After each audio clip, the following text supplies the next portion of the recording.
Tess of the D'Urbervilles, a pure woman faithfully presented as a novel by Thomas Hardy.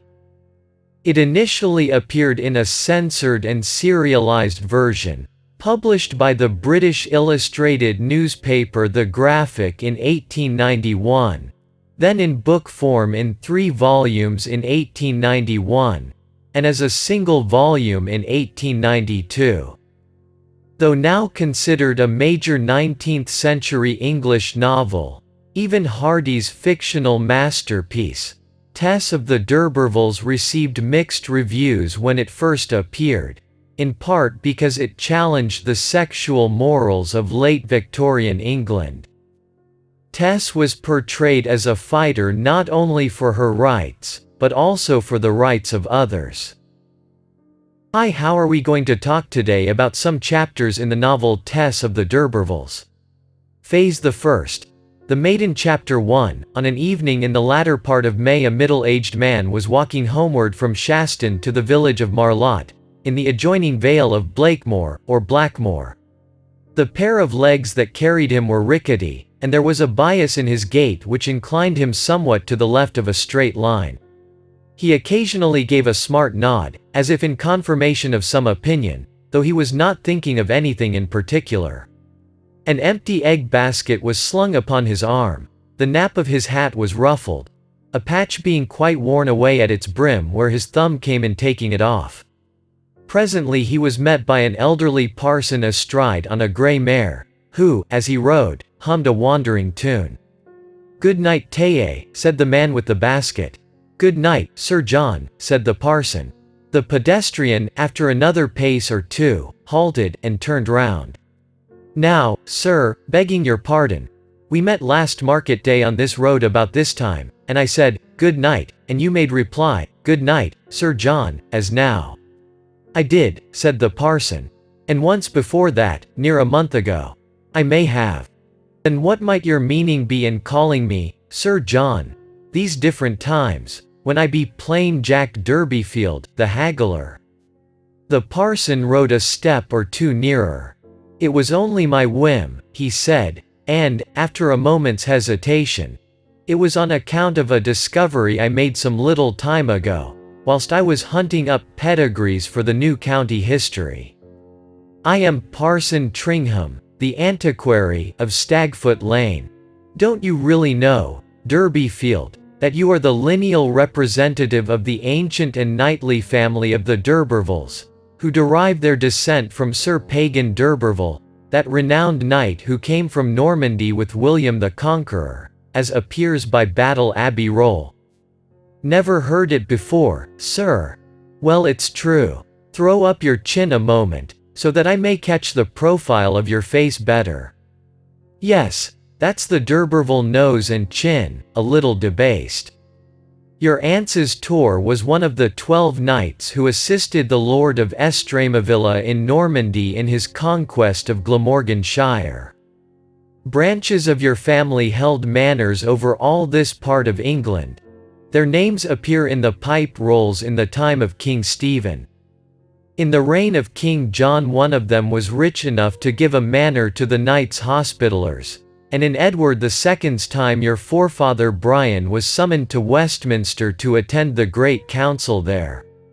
You declined a little in Oliver Cromwell's time, but to no serious extent, and in Charles II's reign you were made Knights of the Royal Oak for your loyalty. Aye, there have been generations of Sir Johns among you, and if knighthood were hereditary, like a baronetcy, as it practically was in old times, when men were knighted from father to son, you would be Sir John now. Ye don't say so. In short," concluded the parson, decisively smacking his leg with his switch, "there's hardly such another family in England." "Daze my eyes, and isn't there?" said Durbeyfield. "And here have I been knocking about, year after year, from pillar to post, as if I was no more than the commonest feller in the parish. And how long hev this news about me been knowed, Parson Tringham?" The clergyman explained that, as far as he was aware, it had quite died out of knowledge, and could hardly be said to be known at all. His own investigations had begun on a day in the preceding spring when, having been engaged in tracing the vicissitudes of the D'Urberville family, he had observed Durbeyfield's name on his wagon, and had thereupon been led to make inquiries about his father and grandfather till he had no doubt on the subject. "At first I resolved not to disturb you with such a useless piece of information," said he. "However, our impulses are too strong for our judgment sometimes. I thought you might perhaps know something of it all the while. Well, I have heard once or twice, 'tis true, that my family had seen better days afore they came to Blackmore. But I took no notice o't, thinking it to mean that we had once kept 2 horses where we now keep only 1. I've got a wold silver spoon, and a wold graven seal at home, too. But, Lord, what's a spoon and seal? And to think that I and these noble D'Urbervilles were one flesh all the time. 'Twas said that my Gert grandfer had secrets, and didn't care to talk of where he came from. And where do we raise our smoke, now, parson, if I may make so bold? I mean, where do we D'Urbervilles live? You don't live anywhere. You are extinct, as a county family. That's bad. Yes. What the mendacious family chronicles call extinct in the male line, that is, gone down, gone under. Then where do we lie? At Kingsbear sub Greenhill. Rows and rows of you in your vaults, with your effigies under Purbeck marble canopies. And where be our family mansions and estates? You haven't any. Oh? No lands neither? None. Though you once had 'em in abundance, as I said, for you family consisted of numerous branches. In this county there was a seat of yours at Kingsbear, and another at Shirton, and another in Millpond, and another at Lulstead, and another at Wellbridge. And shall we ever come into our own again? Ah, that I can't tell. And what had I better do about it, sir? Asked Durbeyfield, after a pause. Oh, nothing, nothing, except chasten yourself with the thought of, how are the mighty fallen? It is a fact of some interest to the local historian and genealogist, nothing more. There are several families among the cottagers of this county of almost equal luster. Good night, but you'll turn back and have a quart of beer wine, me on the strength o't, pas on Tringham?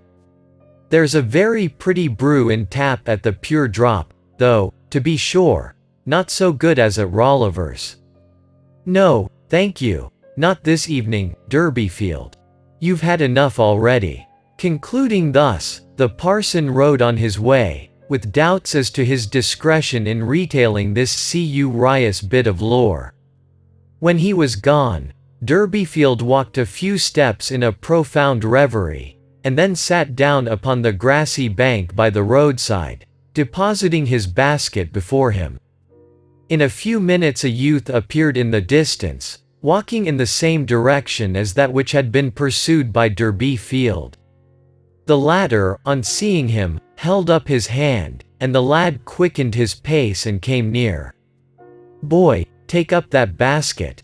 I want to go on an errand for me." The lath-like stripling frowned. "Who be you, then, John Durbeyfield, to order me about and call me, boy? You know my name as well as I know yours. Do you? That's the secret, that's the secret. Now obey my orders, and take the message I'm going to charge, Well, Fred, I don't mind telling you that the secret is that I'm one of a noble race. It has been just found out by me this present afternoon, p.m., and as he made the announcement, Durbeyfield, declining from his sitting position, luxuriously stretched himself out upon the bank among the daisies. The lad stood before Durbeyfield, and contemplated his length from crown to toe. "Sir John d'Urberville, that's who I am," continued the prostrate man. "That is if knights were baronets, which they be. 'Tis recorded in history all about me. Dost know of such a place, lad, as Kingsbear sub Greenhill?" "Ease. I've been there to Greenhill Fair. Well, under the church of that city there lie. 'Tisn't a city, the place I mean. Leastwise, twaddn. When I was there, 'twas a little one-eyed, blinking sort o' place. Never you mind the place, boy, that's not the question before us.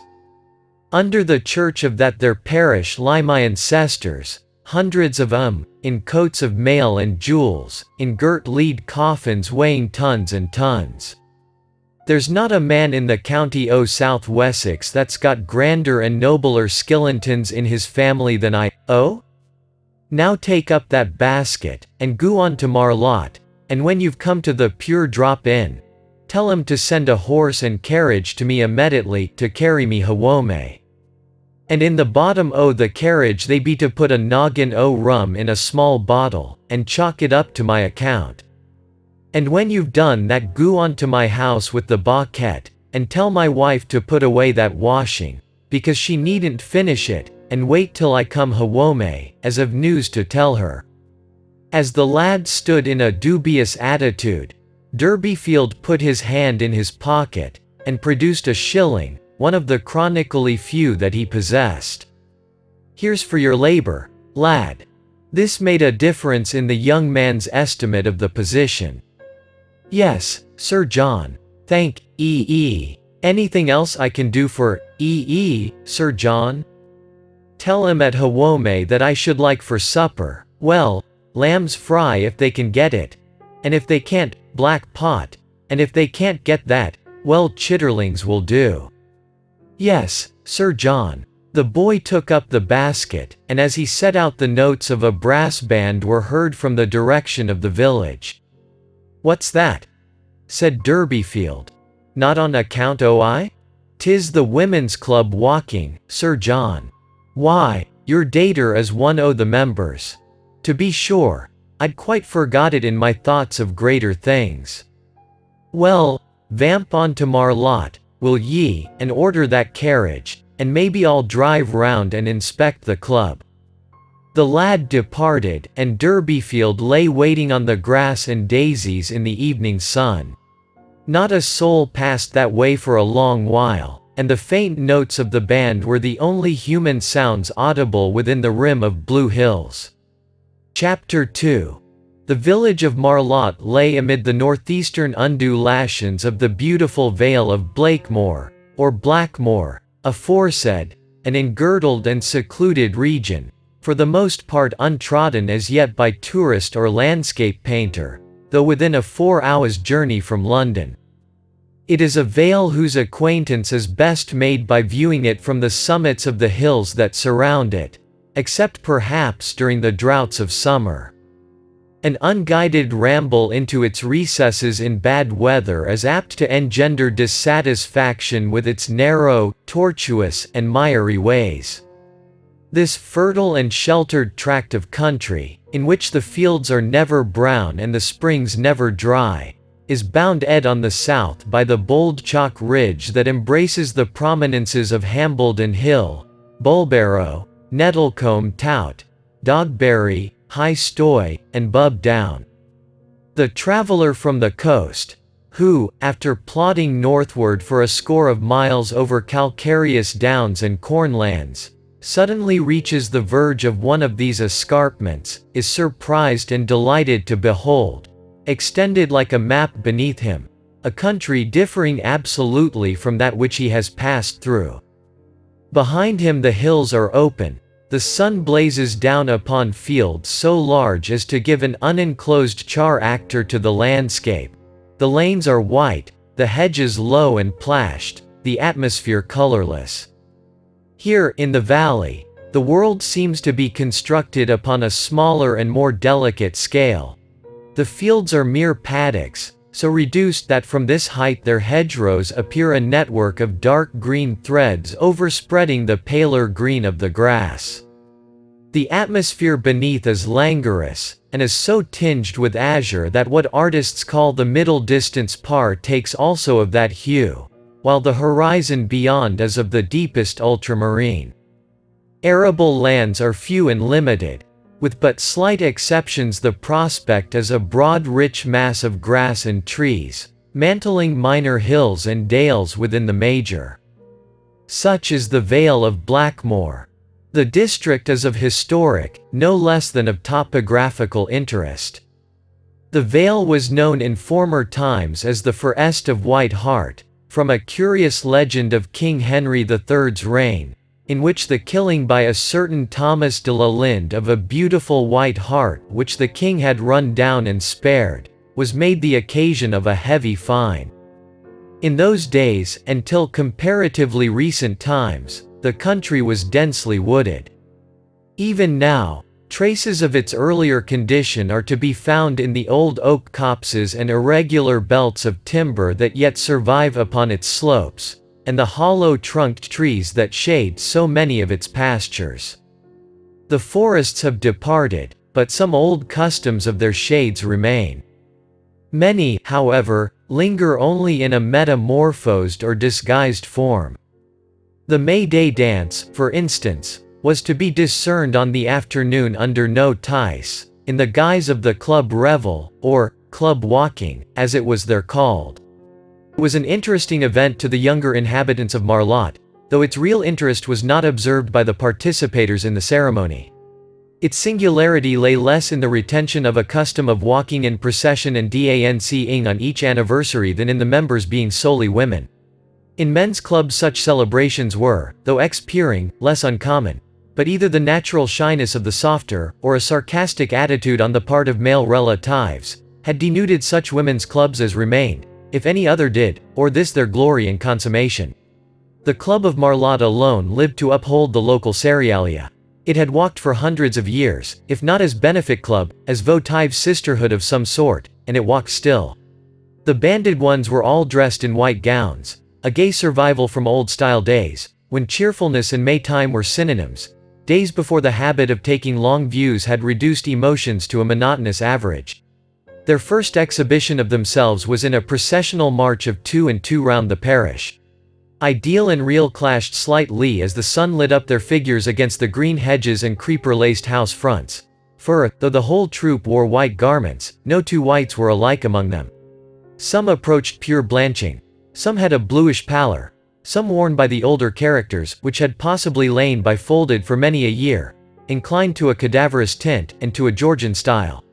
In addition to the distinction of a white frock, every woman and girl carried in her right hand a peeled willow wand, and in her left a bunch of white flowers.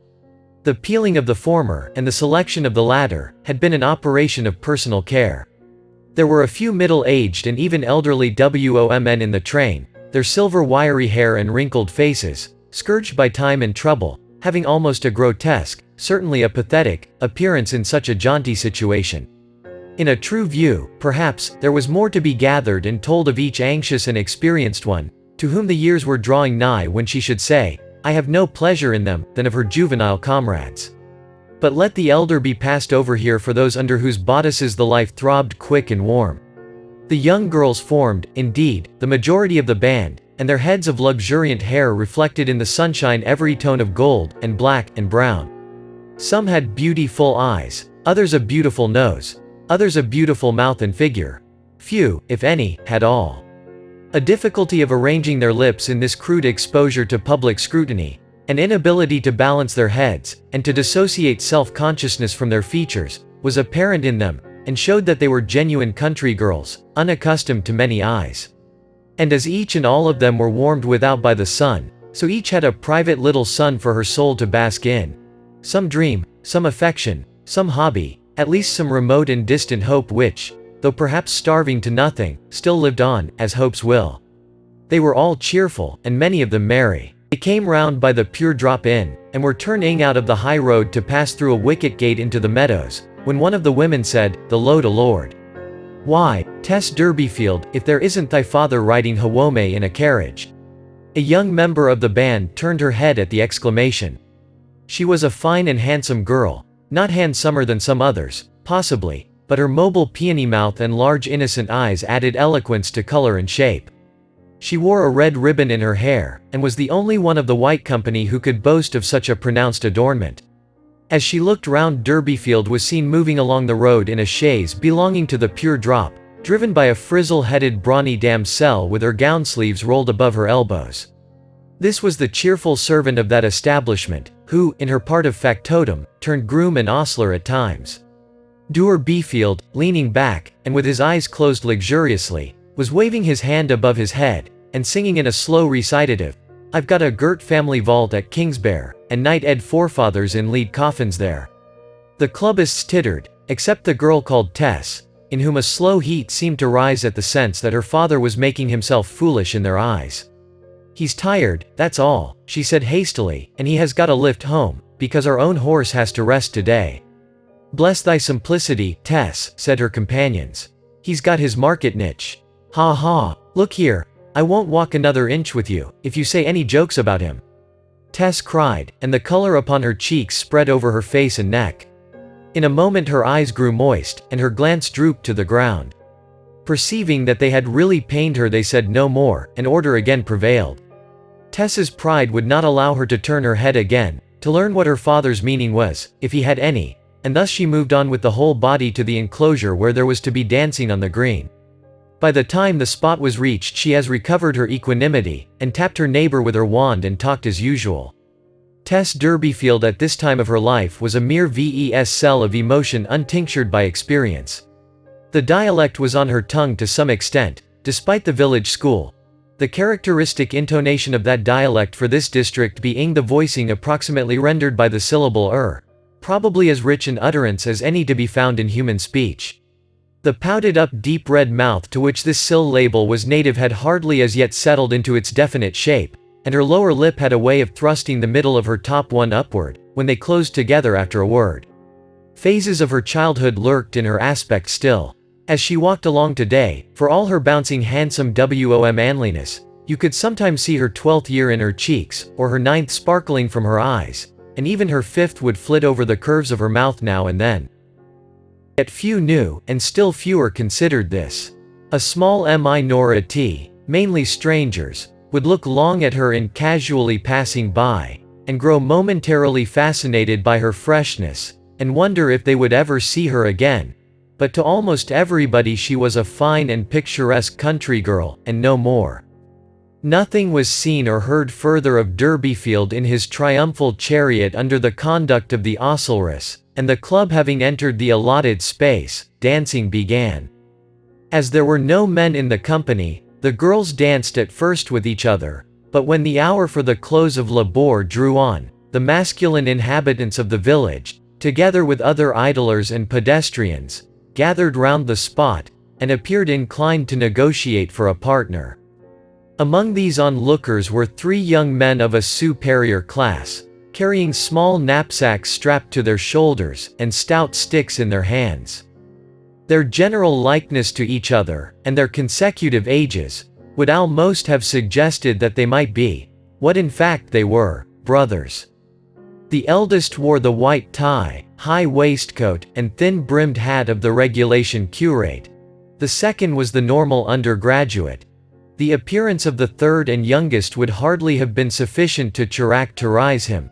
There was an uncribbed, uncabined aspect in his eyes and attire, implying that he had hardly as yet found the entrance to his professional groove.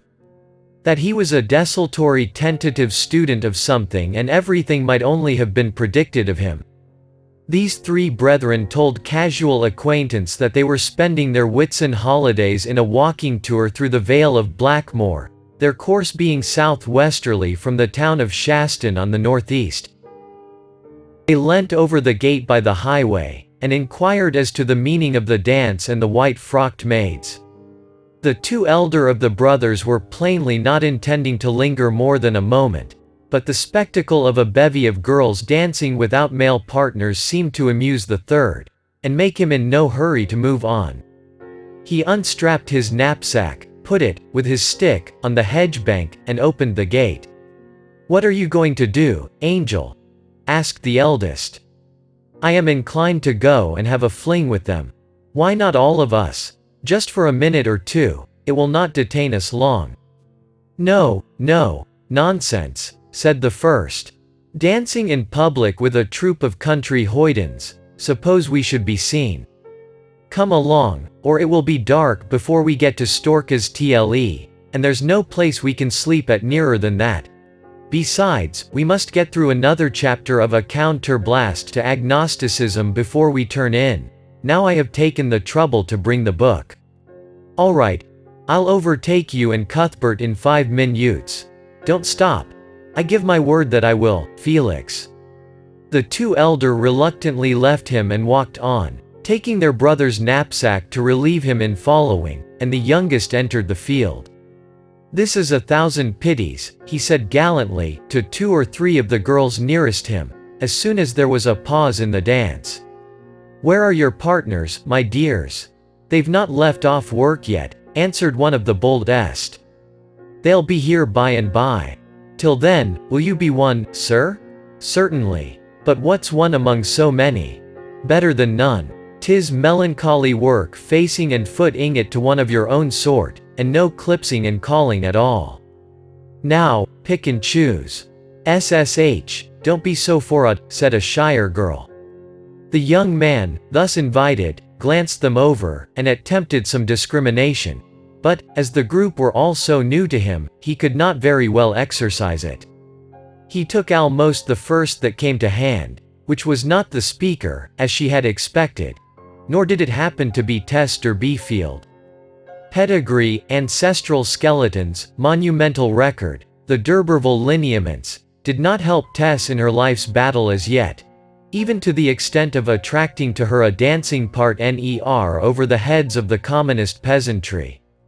So much for Norman blood unaided by Victorian lucre. The name of the eclipsing girl, whatever it was, has not been handed down, but she was envied by all as the first who enjoyed the luxury of a masculine partner that evening. Yet such was the force of example that the village young men, who had not hastened to enter the gate while no intruder was in the way, now dropped in quickly, and soon the souplesse became leavened with rustic youth to a marked extent, till at length the plainest woman in the club was no longer compelled to foot it on the masculine side of the figure. The church clock struck, when suddenly the student said that he must leave. He had been forgetting himself, he had to join his companions. As he fell out of the dance his eyes lighted on Tess Derbyfield, whose own large orbs wore, to tell the truth, the faintest aspect of reproach that he had not chosen her. He, too, was sorry then that, owing to her backwardness, he had not observed her, and with that in his mind he left the pasture. On account of his long delay he started in a flying run down the lane westward, and had soon passed the hollow and mounted the next rise. He had not yet overtaken his brothers, but he paused to get breath, and looked back. He could see the white figures of the girls in the green enclosure whirling about as they had whirled when he was among them. They seemed to have quite forgotten him already. All of them, except, perhaps, one. This white shape stood apart by the hedge alone. From her position he knew it to be the pretty maiden with whom he had not danced. Trifling as the matter was, he yet instinctively felt that she was hurt by his oversight. He wished that he had asked her, he wished that he had inquired her name. She was so modest, so expressive, she had looked so soft in her thin white gown that he felt he had acted stupidly. However, it could not be helped, and turning, and bending himself to a rapid walk, he dismissed the subject from his mind. Chapter 3. As for Tess Derbyfield, she did not so easily dislodge the incident from her consideration. She had no spirit to dance again for a long time, though she might have had plenty of partners, but they did not speak so nicely as the strange young man had done. It was not till the rays of the sun had absorbed the young stranger's retreating figure on the hill that she shook off her temporary sadness and answered her would-be partner in the affirmative. She remained with her comrades till dusk, and participated with a certain zest in the dancing, though, being heart-whole as yet, she enjoyed treading a measure purely for its own sake, little divining when she saw the soft torments, the bitter sweets, the pleasing pains, and the agreeable distresses of those girls who had been wooed and won, what she herself was capable of in that kind. The strug gles and wrangles of the lads for her hand in a jig were an amusement to her, no more, and when they became fierce she rebuked them. She might have stayed even later, but the incident of her father's odd appearance and manner returned upon the girl's mind to make her anxious, and wondering what had become of him she dropped away from the dancers and bent her steps towards the end of the village at which the parental cottage lay. While yet many score yards off, other rhythmic sounds than those she had quitted became audible to her. Sounds that she knew well, so well. They were a regular series of thumpings from the interior of the house, occasioned by the violent rocking of a cradle upon a stone floor, to which movement a feminine voice kept time by singing, in a vigorous gallopade, the favorite ditty of the Spotted Cow. I saw her lie do, own in yon, der green grow, ove, come, love, and I'll tell you where. The cradle rocking and the song would cease simultaneously for a moment, and an exclamation at highest vocal pitch would take the place of the melody. God bless thy diment eyes, and thy waxen cheeks, and thy cherry mouth, and thy cubits thighs, and every bit o' thy blessed body. After this invocation the rocking and the singing would recommence, and the Spotted Cow proceed as before. So matters stood when Tess opened the door and paused upon the mat within it, surveying the scene. The interior, in spite of the melody, struck upon the girl's senses with an unspeakable dreariness. From the holiday gaieties of the field, the white gowns, the nosegays, the willow wands, the whirling movements on the green, the flash of gentle sentiment towards the stranger, to the low melancholy of this one-candled spectacle, what a step! Besides the jar of contrast there came to her a chill self-reproach that she had not returned sooner, to help her mother. In these domesticities, instead of indulging herself out of doors, there stood her mother amid the group of children, as Tess had left her, hanging over the Monday washing tub, which had now, as always, lingered on to the end of the week. Out of that tub had come the day before. Tess felt it with a dreadful sting of remorse. The very white frock upon her back which she had so carelessly greened about the skirt on the damping grass, which had been wrung up and ironed by her mother's own hands. As usual, Mrs. Durbeyfield was balanced on one foot beside the tub, the other being engaged in the aforesaid business of rocking her youngest child. The cradle rockers had done hard duty for so many years, under the weight of so many children, on that flagstone floor, that they were worn nearly flat, in consequence of which a huge jerk accompanied each swing of the cot, flinging the baby from side to side like a weaver's shuttle, as Mrs. Durbeyfield, excited by her song, trod the rocker with all the spring that was left in her after a long day's seething in the suds. Nick-knock, went the cradle. The candle flame stretched itself tall, and began jigging up and down. The water dribbled from the matron's elbows, and the song galloped on to the end of the verse, Mrs. Durbeyfield regarding her daughter the while. Even now, when burdened with a young family, Joan Durbeyfield was a passionate lover of tune. No ditty floated into Blackmore Vale from the outer world but Tess's mother caught up its notation in a week. There still faintly beamed from the woman's features something of the freshness, and even the prettiness, of her youth, rendering it probable that the personal charms which Tess could boast of were in main part her mother's gift, and therefore unknightly, unhistorical. "I'll rock the cradle for mother," said the daughter gently. "Or I'll take off my best frock and help you ring up? I thought you had finished long ago." Her mother bore Tess no ill will for leaving the housework to her single-handed efforts for so long. Indeed, Joan seldom upbraided her thereon at any time, feeling but slightly the lack of Tess's assistance whilst her instinctive plan for relieving herself of her labors lay in postponing them. Tonight, however, she was even in a blither mood than usual. There was a dreaminess, a preoccupation, an exaltation, in the maternal look which the girl could not understand. "Well, I'm glad you've come," her mother said, as soon as the last note had passed out of her. I want to go and fetch your father, but what's more'n that, I want to tell, what have happened. Why'll be fess enough, my poppet, when teest know. Mrs. Derbyfield habitually spoke the dialect. Her daughter, who had passed the 6th standard in the National school under a London-trained mistress, spoke 2 languages. The dialect at home, more or less. Ordinary English abroad and to persons of quality. Since I've been away? Tess asked. Aye. Had it anything to do with father's making such a met of himself in thick carriage this afternoon? Why did, I felt inclined to sink into the ground with shame. That WER all a part of the Larry. We've been found to be the greatest gentlefolk in the whole county, reaching all back long before Oliver Grumble's time.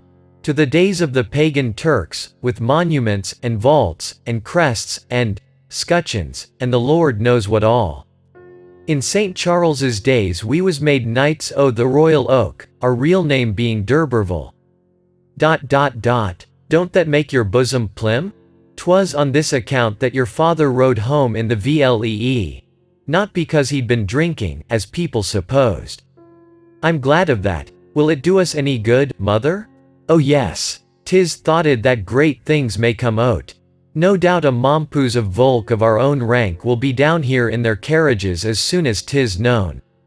Your father learnt it on his way home from Shaston, and he has been telling me the whole pedigree of the matter. Where is father now? Asked Tess suddenly. Her mother gave irrelevant information by way of answer. He called to see the doctor today in Shaston. It is not consumption at all, it seems. It is fat round his heart, says. There, it is like this. Joan Derbyfield, as she spoke, curved a sodden thumb and forefinger to the shape of the letter C, and used the other forefinger as a pointer. At the present moment, he says to your father, your heart is enclosed all round there, and all round there. This space is still open, says. As soon as it do meet, so, Mrs. Derbyfield closed her fingers into a circle complete. Off you will go like a shadder, Mr. Derbyfield, says. You mid last 10 years, you mid go off in 10 months or 10 days. Tess looked alarmed. Her father possibly to go behind the eternal cloud so soon, notwithstanding this sudden greatness. But where is father? She asked again. Her mother put on a deprecating look. Now don't you be bursting out angry. The poor man, he felt so rafted after his uplifting by the pawn's news, that he went up to roll livers half an hour ago. He do want to get up his strength for his journey tomorrow with that load of beehives, which must be delivered, family or no. He'll have to start shortly after 12 tonight, as the distance is so long. Get up his strength, said Tess impetuously, the tears welling to her eyes. Oh my God, go to a public house to get up his strength. And you as well agreed as he, mother. Her rebuke and her mood seemed to fill the whole room, and to impart a cowed look to the furniture and candle, and children playing about, and to her mother's face. No, said the latter touchily, I be not agreed. I have been waiting for to bide and keep house while I go fetch him. I'll go. Oh no, Tess. You see, it would be no use. Tess did not expostulate. She knew what her mother's objection meant. Mrs. Derbyfield's jacket and bonnet were already hanging slyly upon a chair by her side, in readiness for this contemplated jaunt, the reason for which the matron deplored more than its necessity.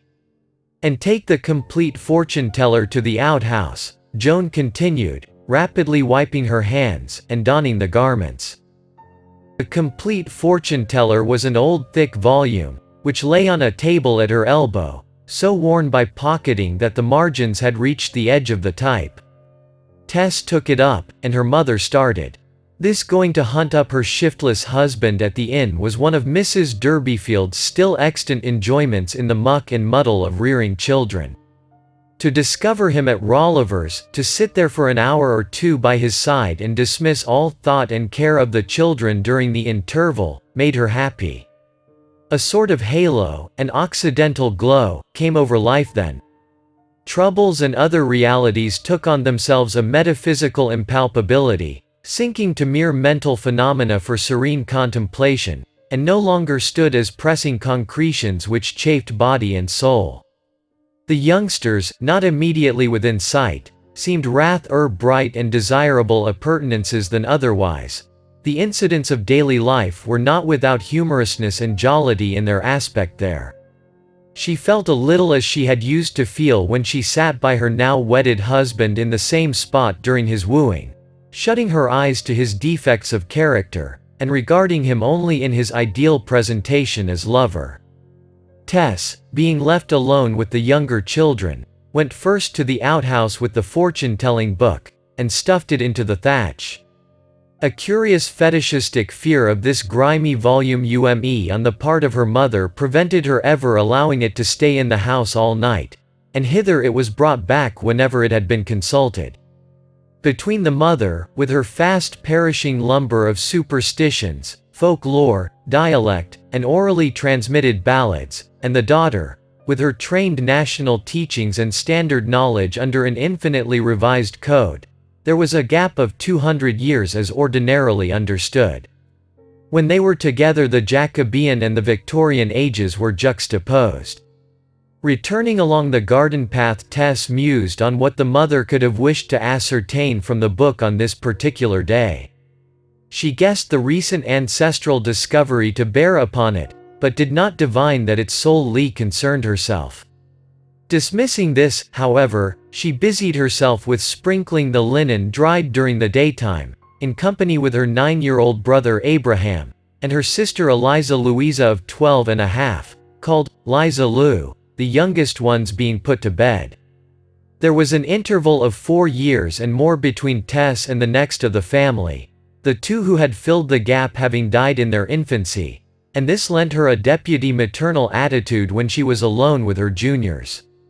Next in juvenility to Abraham came 2 more girls, Hope and Modesty, then a boy of 3, and then the baby, who had just completed his first year. All these young souls were passengers in the Derbyfield ship, entirely dependent on the judgment of the 2 Derbyfield adults for their pleasures, their necessities, their health, even their existence. If the heads of the Derbyfield household chose to sail into difficulty, disaster, starvation, disease, degradation, death, thither were these half-dozen little captives under hatches compelled to sail with them, 6 helpless creatures, who had never been asked if they wished for life on any terms, much less if they wished for it on such hard conditions as were involved in being of the shiftless house of Derbyfield. Some people would like to know whence the poet, whose philosophy is in these days deemed as profound and trustworthy as his song is breezy and pure, gets his authority for speaking of nature's holy plan. It grew later, and neither father nor mother reappeared. Tess looked out of the door, and took a mental journey through Marlotte. The village was shutting its eyes. Candles and lamps were being put out everywhere. She could inwardly behold the extinguisher and the extended hand. Her mother's fetching simply meant one more to fetch. Tess began to perceive that a man in indifferent health, who proposed to start on a journey before 1 in the morning, ought not to be at an inn at this late hour celebrating his ancient blood. "Abraham," she said to her little brother, "do you put on your hat, you bain't afraid? And go up to Rolliver's, and see what has gone why, father and mother." The boy jumped promptly from his seat, and opened the door, and the night swallowed him up. Half an hour passed yet again. Neither man, woman, nor child returned. Abraham, like his parents, seemed to have been limed and caught by the ensnaring inn. "I must go myself," she said. Liza Lou then went to bed, and Tess, locking them all in, started on her way up the dark and crooked lane or street not made for hasty progress. A street laid out before inches of land had value, and when one-handed clocks sufficiently subdivided the day. Chapter 4. Rolliver's Inn, the single alehouse at this end of the long and broken village, could only boast of an off-license. Hence, as nobody could legally drink on the premises, the amount of overt accommodation for consumers was strictly limited to a little board about 6 inches wide and 2 yards long, fixed to the garden palings by pieces of wire, so as to form a ledge. On this board thirsty strangers deposited their cups as they stood in the road and drank, and threw the dregs on the dusty ground to the pattern of Polynesia, and wished they could have a restful seat inside. Thus the strangers. But there were also local customers who felt the same wish, and where there's a will there's a way. In a large bedroom upstairs, the window of which was thickly curtained with a great woolen shawl lately discarded by the landlady, Mrs. Rolliver, were gathered on this evening nearly a dozen persons, all seeking beatitude, all old inhabitants of the nearer end of Marlotte, and frequenters of this retreat. Not only did the distance to the Pure Drop, the fully licensed tavern at the further part of the dispersed village, render its accommodation practically unavailable for dwellers at this end. But the far more serious question, the quality of the liquor, confirmed the prevalent opinion that it was better to drink with Rolliver in a corner of the housetop than with the other landlord in a wide house. A gaunt four-post bedstead which stood in the room afforded sitting space for several persons gathered round three of its sides. A couple more men had elevated themselves on a chest of drawers. Another rested on the oak-carved CW offer, two on the washstand, another on the stool, and thus all were, somehow, seated at their ease. The stage of mental comfort to which they had arrived at this hour was one wherein their souls expanded beyond their skins, and spread their personalities warmly through the room. In this process the chamber and its furniture grew more and more dignified and luxurious. The shawl hanging at the window took upon itself the richness of tapestry. The brass handles of the chest of drawers were as golden knockers, and the carved bedposts seemed to have some kinship with the magnificent pillars of Solomon's temple. Mrs. Durbeyfield, having quickly walked hitherward after parting from Tess, opened the front door, crossed the downstairs room, which was in deep gloom, and then unfastened the stair door like one whose fingers knew the tricks of the latches well. Her ascent of the crooked staircase was a slower process, and her face, as it rose into the light above the last stair, encountered the gaze of all the party assembled in the bedroom. Being a few private friends I've asked in to keep up club walking at my own expense, the landlady exclaimed at the sound of footsteps, as glibly as a child repeating the catechism, while she peered over the stairs. "Oh, 'tis you, Mrs. Durbeyfield. Lard! How you frightened me. I thought it might be some gaffer sent by government." Mrs. Durbeyfield was welcomed with glances and nods by the remainder of the conclave, and turned to where her husband sat. He was humming absently to himself, in a low tone, "I be as good as some folks here and there. I've got a great family vault at Kingsbear sub Greenhill, and finer skillentons than any man in Wessex. I've something to tell that's come into my head about that, a grand project," whispered his cheerful wife. "Here, John, don't see me." She nudged him, while he, looking through her as through a window pane, went on with his recitative.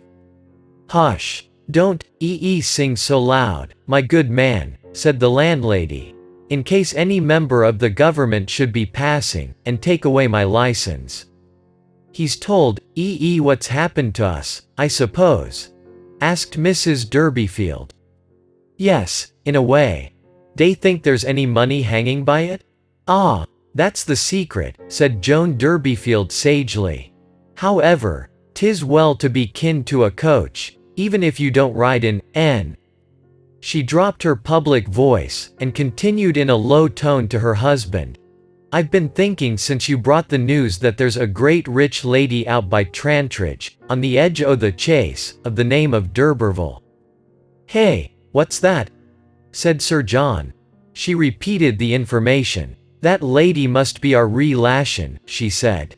"And my project is to send Tess to claim kin. There is a lady of the name, now you mention it," said Durbeyfield. "Pazon Tringham didn't think of that. But she's nothing beside we, a junior branch of us, no doubt, hailing long since King Norman's day." While this question was being discussed neither of the pair noticed, in their preoccupation, that little Abraham had crept into the room, and was awaiting an opportunity of asking them to return. "She is rich, and she'd be sure to take notice o' the maid," continued Mrs. Durbeyfield, "and 'twill be a very good thing. I don't see why two branches o' one family should not be on visiting terms." "Yes, and we'll all claim kin," said Abraham brightly from under the bedstead. "And we'll all go and see her when Tess has gone to live with her, and we'll ride in her coach and wear black clothes. How do you come here, child? What nonsense be ye talking? Go away, and play on the stairs till father and mother be ready. ... Well, Tess ought to go to this other member of our family. She'd be sure to win the lady, Tess would. And likely enough, 'twould lead to some noble gentleman marrying her. In short, I know it. How? I tried her fate in the fortune teller, and it brought out that very thing. ... You should ha' seen how pretty she looked today. Her skin is as supple as a duchess. What says the maid herself to going? I've not asked her. She don't know there is any such lady relation yet. But it would certainly put her in the way of a grand marriage, and she won't say nay to going. Tess is queer, but she's tractable at bottom. Leave her to me." Though this conversation had been private, sufficient of its import reached the understandings of those around to suggest to them that the Durbeyfields had weightier concerns to talk of now than common folks had, and that Tess, their pretty eldest daughter, had fine prospects in store. "Tess is a fine figure o' fun, as I said to myself today when I zeed her vamping round parish with the rest," observed one of the elderly boozers in an undertone. "But Joan Durbeyfield must mind that she don't get green malt in floor." It was a local phrase which had a peculiar meaning, and there was no reply. The conversation became inclusive, and presently other footsteps were heard crossing the room below. Being a few private friends asked in tonight to keep up club walking at my own expense. The landlady had rapidly reused the formula she kept on hand for intruders before she recognized that the newcomer was Tess. Even to her mother's gaze the girl's young features looked sadly out of place amid the alcoholic vapors which floated here as no unsuitable medium for wrinkled middle age, and hardly was a reproachful flash from Tess's dark eyes needed to make her father and mother rise from their seats, hastily finish their ale, and descend the stairs behind her, Mrs. Roll-Liver's caution following their footsteps. "No noise, please, if ye'll be so good, my dears, or I mid lose my license, and be summonsed, and I don't know what all." Night tea. They went home together, Tess holding one arm of her father, and Mrs. Durbeyfield the other. He had, in truth, drunk very little, not a fourth of the quantity which a Sys tippler could carry to church on a Sunday afternoon without a hitch in his eastings or genuflections, but the weakness of Sir John's constitution made mountains of his petty sins in this kind. On reaching the fresh air he was sufficiently unsteady to incline the row of three at one moment as if they were marching to London, and at another as if they were marching to Bath, which produced a comical effect, frequent enough in families on nocturnal homegoings, and, like most comical effects, not quite so comic after all. The two women valiantly disguised these forced excursions and countermarches as well as they could from Durbeyfield, their cause, and from Abraham, and from themselves, and so they approached by degrees their own door, the head of the family bursting suddenly into his former refrain as he drew near, as if to fortify his soul at sight of the smallness of his present residence. "I've got a I'ly vault at Kingsbear." "Hush! Don't be so silly, Jackie," said his wife. "Yours is not the only family that was of count in wold days. Look at the Anktels and Horseys and the Tringhams themselves, gone to seed almost as much as you, though you was bigger folks than they, that's true. Thank God, I was never of no family, and have nothing to be ashamed of in that way. Don't you be so sure o' that. From you nater 'tis my belief you've disgraced yourselves more than any o' us, and was kings and queens outright at one time." Tess turned the subject by saying what was far more prominent in her own mind at the moment than thoughts of her ancestry. "I am afraid father won't be able to take the journey with the beehives tomorrow so early." I shall be all right in an hour or two," said Derby Field. It was 11 o'clock before the family were all in bed, and 2 o'clock next morning was the latest hour for starting with the beehives if they were to be delivered to the retailers in Casterbridge before the Saturday market began, the way thither lying by bad roads over a distance of between 20 and 30 miles, and the horse and wagon being of the slowest. At 1:30, Mrs. Derbyfield came into the large bedroom where Tess and all her little brothers and sisters slept. "The poor man can't go," she said to her eldest daughter, whose great eyes had opened the moment her mother's hand touched the door. Tess sat up in bed, lost in a vague interspace between a dream and this information. "But somebody must go," she replied. "It is late for the hives already. Swarming will soon be over for the year, and if we put off taking 'em till next week's market the call for 'em will be past, and they'll be thrown on our hands." Mrs. Derbyfield looked unequal to the emergency. "Some young feller, perhaps, would go? One of them who were so much after dancing with yesterday," she presently suggested. "Oh no, I wouldn't have it for the world," declared Tess proudly. "And letting everybody know the reason, such a thing to be ashamed of. I think I could go if Abraham could go with me to keep me company." Her mother at length agreed to this arrangement. Little Abraham was aroused from his deep sleep in a corner of the same apartment, and made to put on his clothes while still mentally in the other world. Meanwhile Tess had hastily dressed herself, and the twain, lighting a lantern, went out to the stable. The rickety little wagon was already led in, and the girl led out the horse, Prince, only a degree less rickety than the vehicle. The poor creature looked wonderingly round at the night, at the lantern, at their two figures, as if he could not believe that at that hour, when every living thing was intended to be in shelter and at rest, he was called upon to go out and labour. They put a stock of candle ends into the lantern, hung the latter to the off side of the load, and directed the horse onward, walking at his shoulder at first during the uphill parts of the way, in order not to overload an animal of so little vigor. To cheer themselves as well as they could, they made an artificial morning with the lantern, some bread and butter, and their own conversation, the real morning being far from come. Abraham, as he more fully awoke, for he had moved in a sort of trance so far, began to talk of the strange shapes assumed by the various dark objects against the sky. Of this tree that looked like a raging tiger springing from a lair, of that which resembled a giant's head.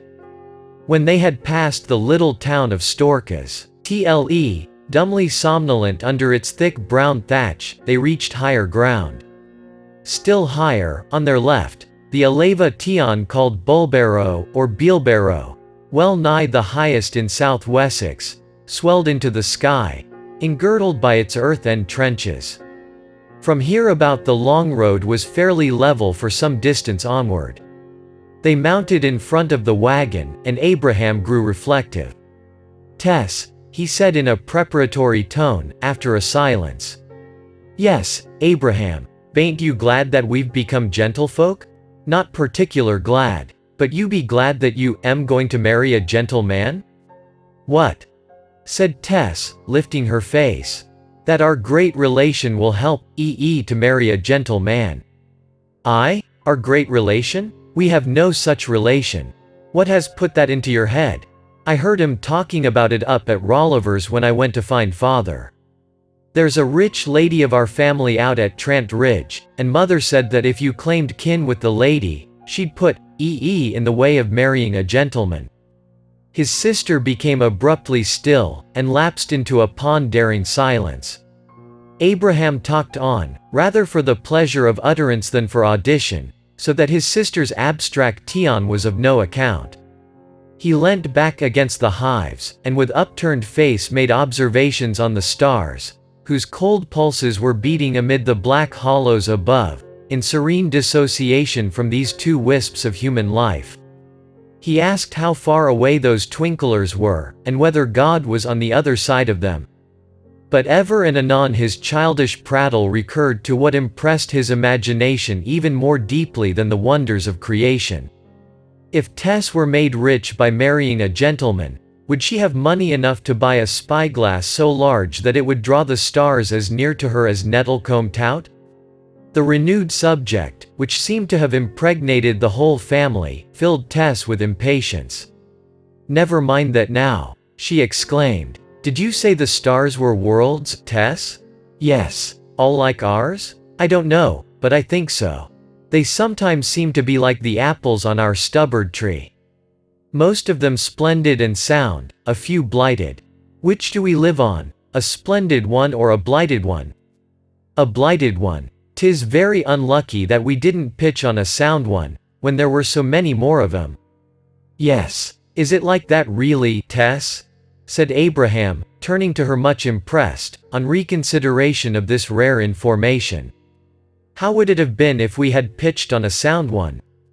"Well, Father wouldn't have coughed and creeped about as he does, and wouldn't have got too tipsy to go on this journey. And Mother wouldn't have been always washing, and never getting finished.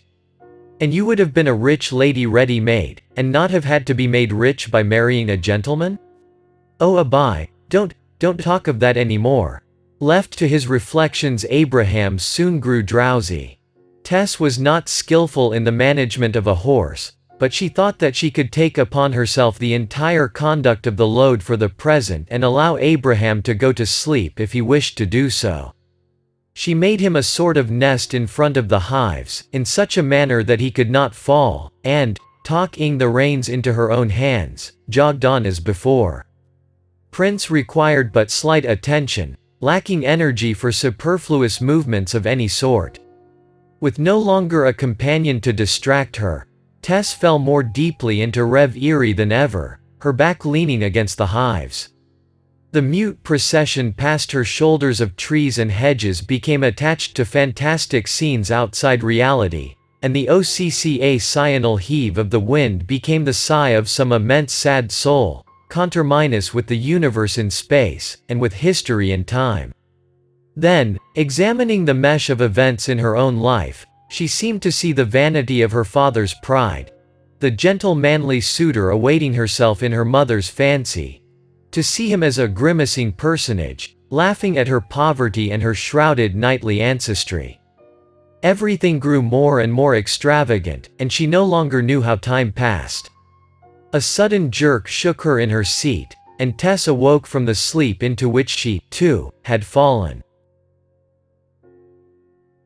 They were a long way further on than when she had lost consciousness, and the wagon had stopped.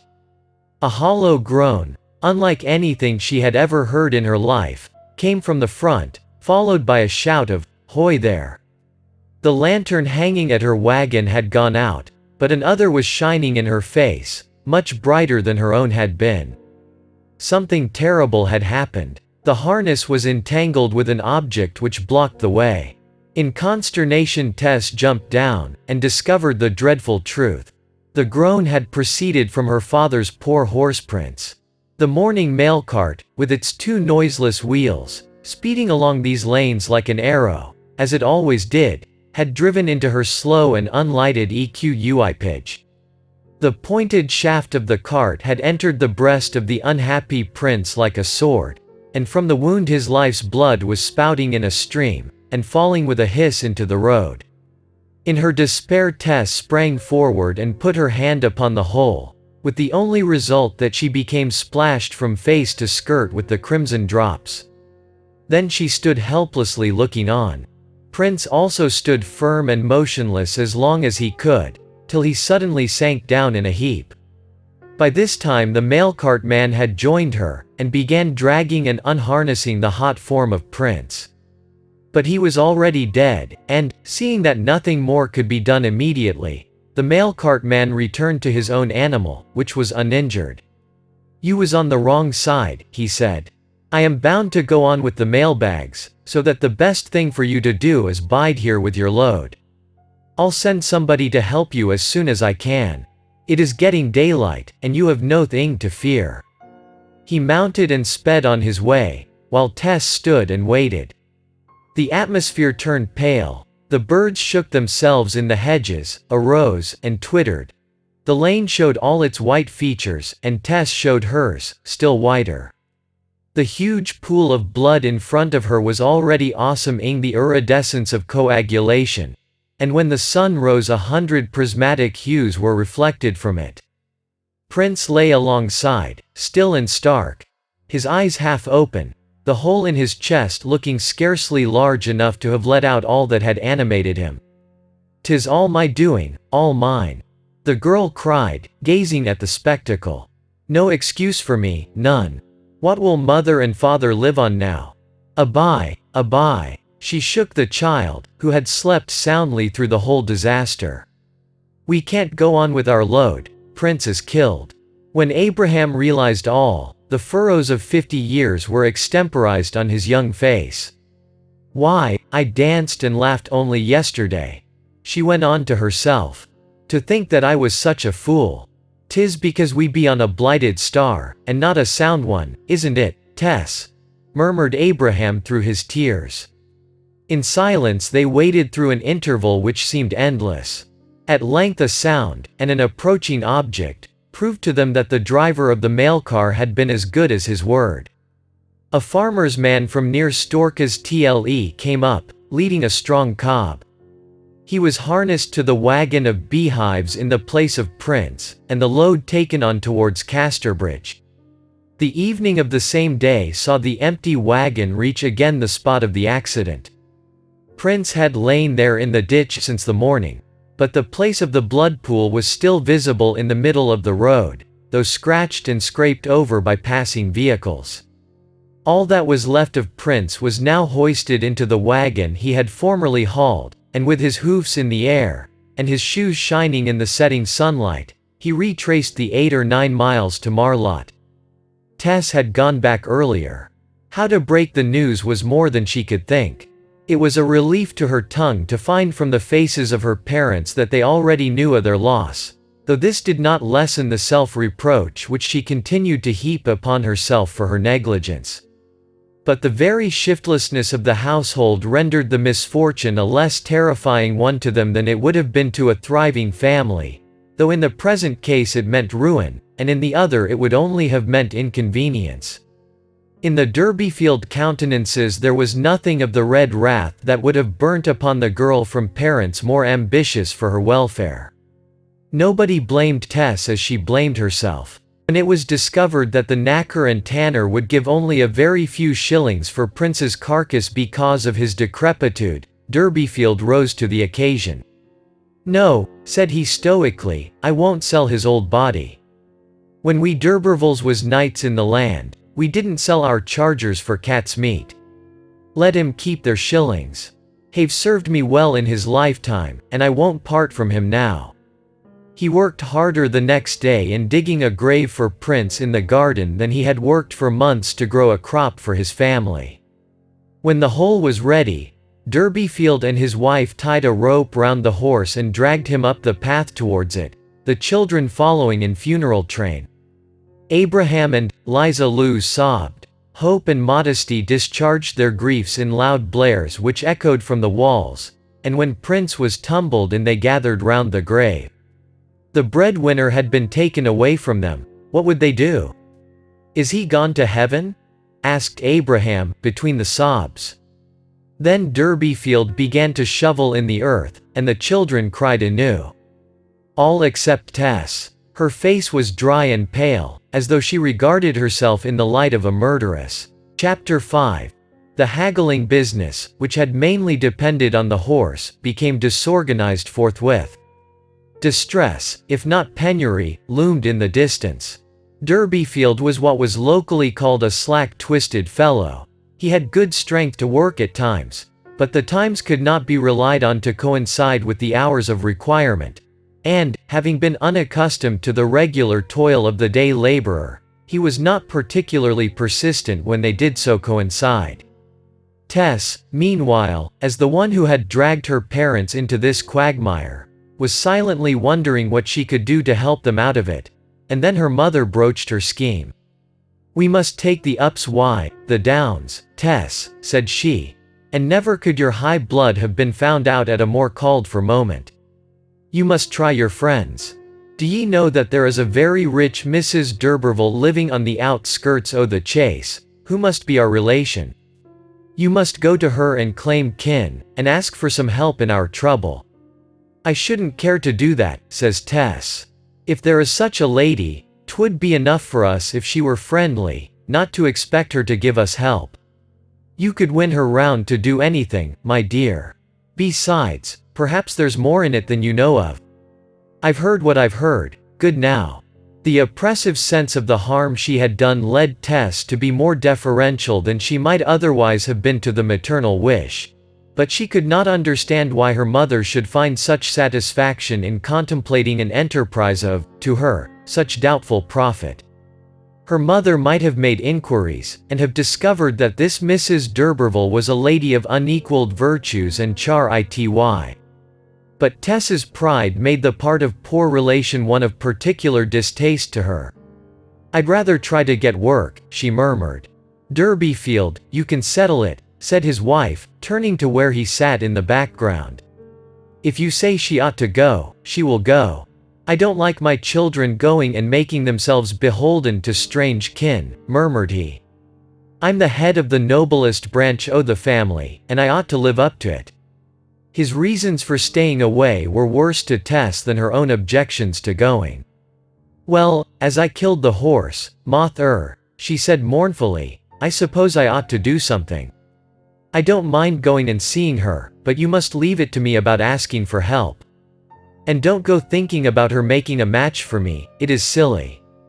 "Very well said, Tess," observed her father sententiously. "Who said I had such a thought?" asked Joan. "I fancy it is in your mind, mother. But I'll go." Rising early next day she walked to the hill town called Shaston, and there took advantage of a van which twice in the week ran from Shaston eastward to Chaseborough, passing near Trantridge, the parish in which the vague and mysterious Mrs. d'Urberville had her residence. Tess Durbeyfield's route on this memorable morning lay amid the northeastern undulations of the vale in which she had been born, and in which her life had unfolded. The Vale of Blackmore was to her the world, and its inhabitants the races thereof. From the gates and stiles of Marlott she had looked down its length in the wondering days of infancy, and what had been mystery to her then was not much less than mystery to her now.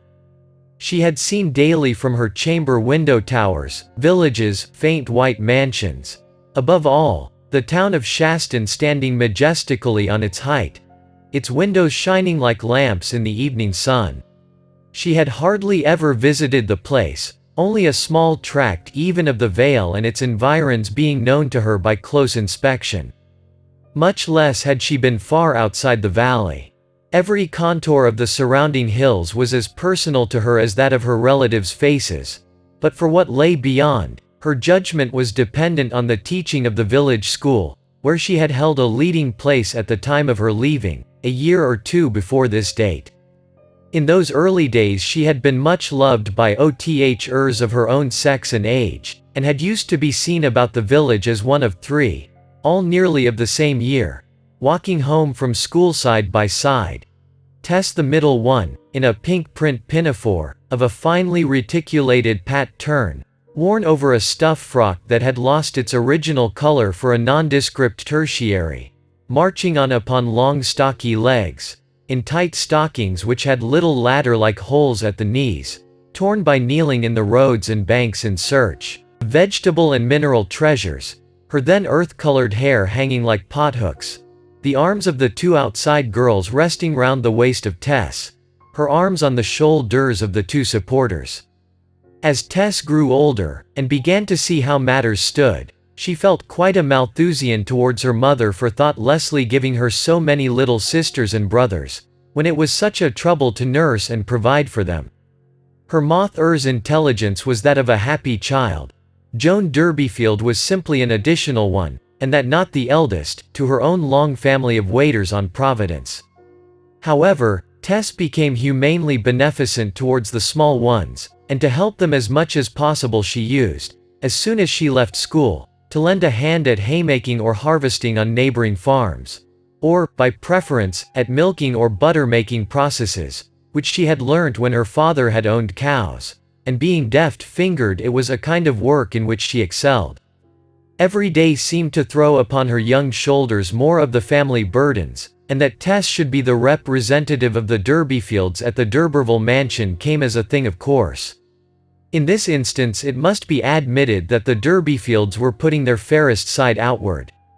She alighted from the van at Trantridge Cross, and ascended on foot a hill in the direction of the district known as the Chase, on the borders of which, as she had been informed, Mrs. d'Urberville's seat, the Slopes, would be found. It was not a manorial home in the ordinary sense, with fields and pastures, and a grumbling farmer, out of whom the owner had to squeeze an income for himself and his family by hook or by crook. It was more, far more, a country house built for enjoyment pure and simple, with not an acre of troublesome land attached to it beyond what was required for residential purposes, and for a little fancy farm kept in hand by the owner, and tended by a bailiff. The crimson brick lodge came first in sight, up to its eaves in dense evergreens.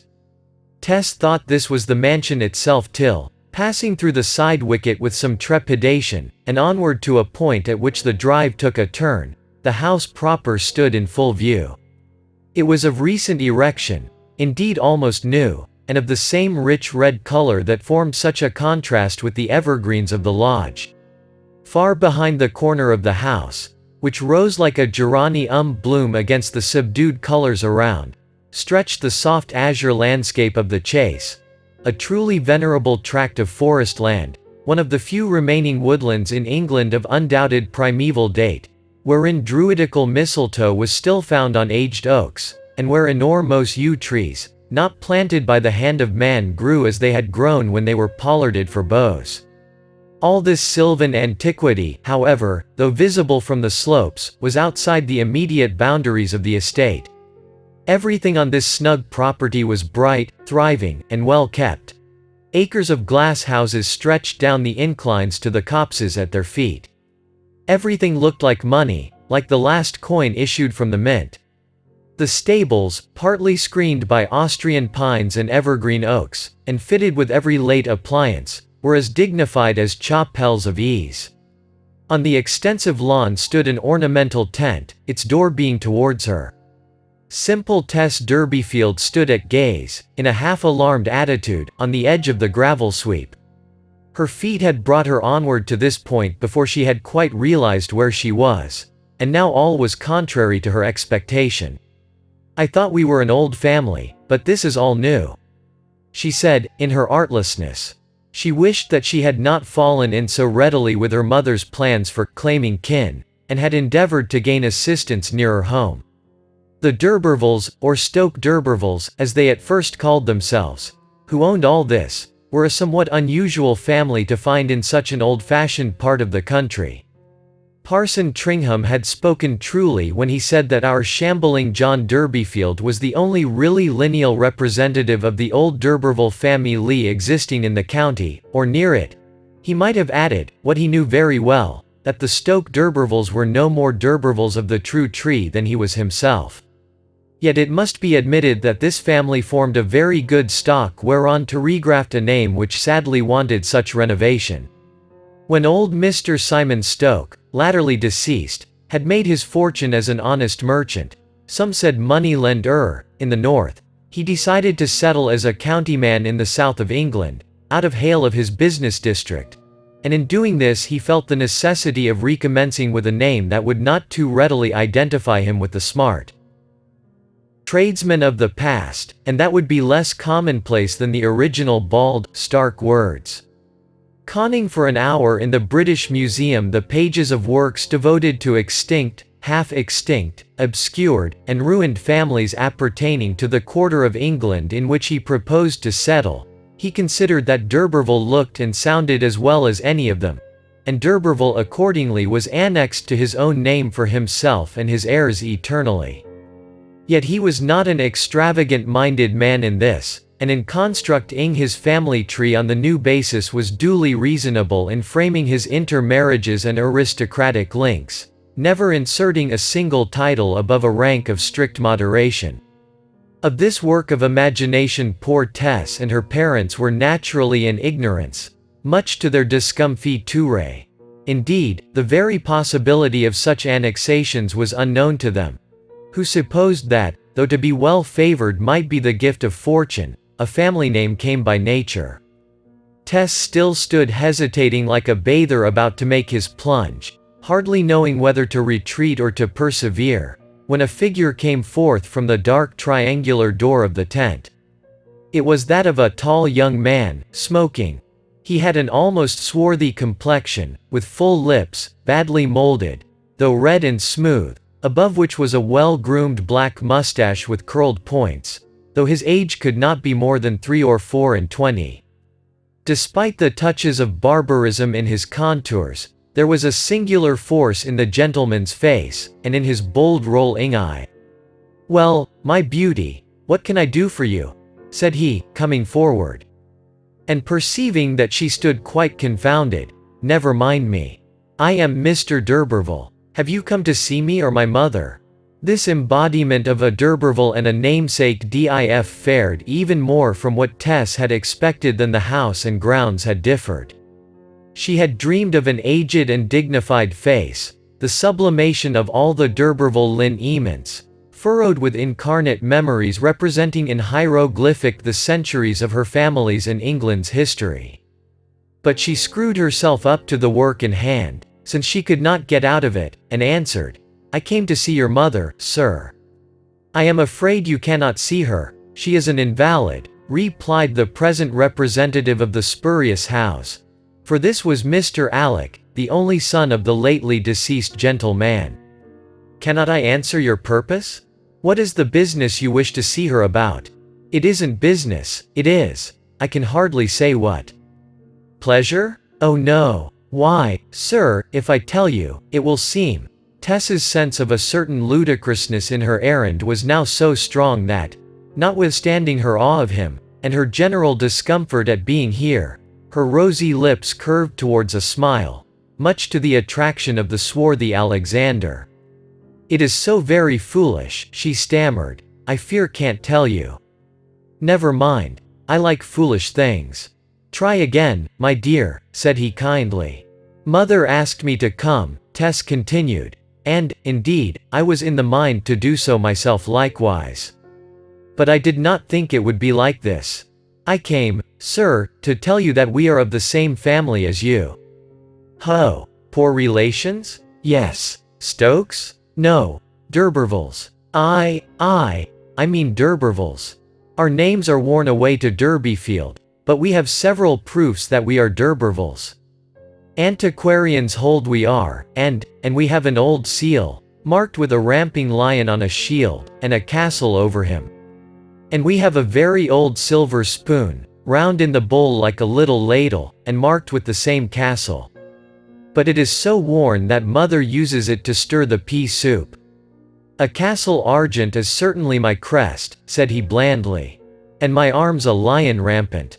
And so mother said we ought to make ourselves be known to you, as we've lost our horse by a bad accident, and are the oldest branch o' the family." "Very kind of your mother, I'm sure. And I, for one, don't regret her step." Alec looked at Tess as he spoke, in a way that made her blush a little. "And so, my pretty girl, you've come on a friendly visit to us, as relations?" "I suppose I have," faltered Tess, looking uncomfortable again. "Well, there's no harm in it. Where do you live? What are you?" She gave him brief particulars, and responding to further inquiries told him that she was intending to go back by the same carrier who had brought her. "It is a long while before he returns past Trantridge Cross. Supposing we walk round the grounds to pass the time, my pretty coz?" Tess wished to abridge her visit as much as possible, but the young man was pressing, and she consented to accompany him. He conducted her about the lawns and flower beds and conservatories, and thence to the fruit garden and greenhouses, where he asked her if she liked strawberries. "Yes," said Tess, "when they come. They are already here." D'Urberville began gathering specimens of the fruit for her, handing them back to her as he stooped, and, presently, selecting a specially fine product of the British Queen variety, he stood up and held it by the stem to her mouth. "No, no," she said quickly, putting her fingers between his hand and her lips. "I would rather take it in my own hand." "Nonsense," he insisted, and in a slight distress she parted her lips and took it in. They had spent some time wandering desultorily thus, Tess eating in a half-pleased, half-reluctant state whatever d'Urberville offered her. When she could consume no more of the strawberries he filled her little basket with them, and then the two passed round to the rose-trees, whence he gathered blossoms and gave her to put in her bosom. She obeyed like one in a dream, and when she could affix no more he himself tucked a bud or two into her hat, and heaped her basket with others in the prodigality of his bounty. At last, looking at his watch, he said, "Now, by the time you have had something to eat, it will be time for you to leave, if you want to catch the carrier to Shaston. Come here, and I'll see what grub I can find." Stoke d'Urberville took her back to the lawn and into the tent, where he left her, soon reappearing with a basket of light luncheon, which he put before her himself. It was evidently the gentleman's wish not to be disturbed in this pleasant tête-à-tête by the servantry. "Do you mind my smoking?" he asked. "Oh, not at all, sir." He watched her pretty and unconscious munching through the skeins of smoke that pervaded the tent, and Tess Durbeyfield did not divine, as she innocently looked down at the roses in her bosom, that there behind the blue narcotic haze was potentially the tragic mischief of her drama, one who stood fair to be the blood-red ray in the spectrum of her young life. She had an attribute which amounted to a disadvantage just now, and it was this that caused Alec d'Urberville's eyes to rivet themselves upon her. It was a luxuriance of aspect, a fullness of growth, which made her appear more of a woman than she really was. She had inherited the feature from her mother without the quality it denoted. It had troubled her mind occasionally, till her companions had said that it was a fault which time would cure. She soon had finished her lunch.